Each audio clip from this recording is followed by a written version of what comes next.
Spoken English টেনে কি আছে, as plus adjective plus as.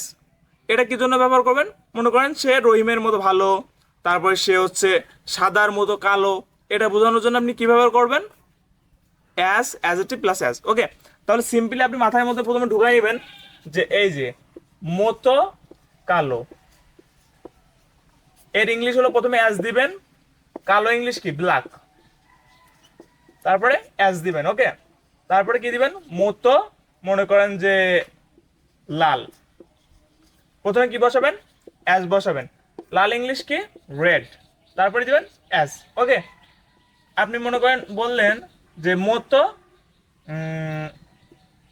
সাদা, কি বসাতে হবে প্রথমে আমাদেরকে? অ্যাজ, সাদা ইংলিশ, হোয়াইট, তারপরে অ্যাজ। ওকে, তাহলে মতো কালো অ্যাজ ব্ল্যাক অ্যাজ, মতো লাল অ্যাজ রেড অ্যাজ, মতো সাদা অ্যাজ হোয়াইট অ্যাজ। ওকে, জাস্ট এতটুকু ক্লিয়ার?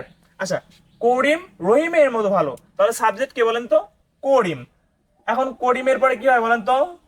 করিম, করিমের পরে কি হয়? করিম ইজ। সাবজেক্টে কে বলেন তো? করিম, তাহলে করিম ইজ।